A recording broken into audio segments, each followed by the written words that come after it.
de le mener dans la plupart des pays de la sous-région. Là-bas, il y a le droit. Il y a beaucoup de pays, lorsqu'on pense que vous êtes en porte-à-faux avec la loi, en conflit avec la loi, on vous envoie une convocation à votre domicile. Vous répondez à la convocation. Vos droits sont respectés. Et si éventuellement vous devez aller devant un juge, mais évidemment la procédure elle est connue. On ne vous détient pas dans des endroits secrets. Si on doit vous détenir, la prison elle est connue, vous avez droit à la visite, vous avez droit à des soins de santé, etc. etc. C'est à cela que les hommes politiques dans les pays voisins, pour certains, c'est à cela qu'ils compassent. Mais lorsque vous menez le combat dans un pays où on peut vous faire disparaître, où on peut vous tuer, où on peut s'en prendre à vos collaborateurs et à votre famille, où on peut vous mettre la pression par des appels téléphoniques, où on peut vous mettre la pression dans la rue, où à tout moment vous pouvez perdre la vie.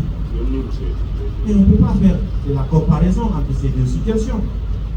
Lorsqu'il y a des gens qui se battent pour cela, il ne s'agit pas de leur décerner des trophées. Ils font ce qu'ils font. Moi, je ne suis pas engagé pour qu'on me donne un quelconque satisfaction.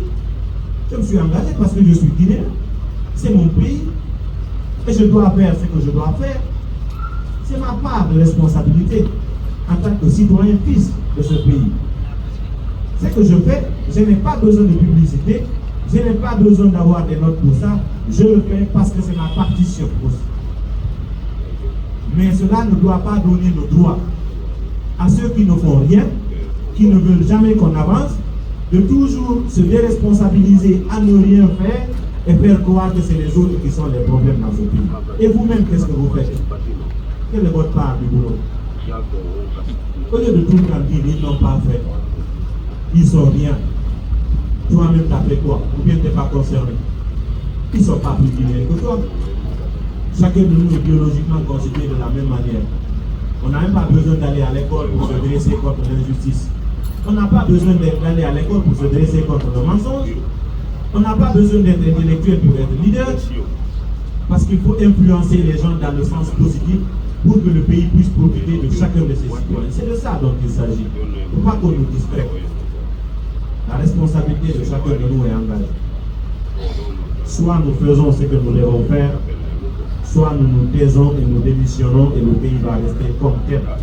Comme tel, ça veut dire la Guinée n'a connu que la dictature qui reproduit la dictature. Et ceci est enraciné dans le sous-sol guinéen. Soit nous nous contentons de scier des branches, nous enlevons des feuilles et nous pensons que désormais le manguier est devenu un oranger. On va se faire des illusions. Soit nous nous attaquons aux racines du mal et nous déterrons ce mal pour que notre pays puisse implanter quelque chose de nouveau, embrasser la démocratie, s'engager dans un processus de développement économique et social. C'est deux choix à faire. Je vous explique très simple. Il y a un arbitrage à faire. Chaque citoyen doit comprendre ça et prendre sa propre décision.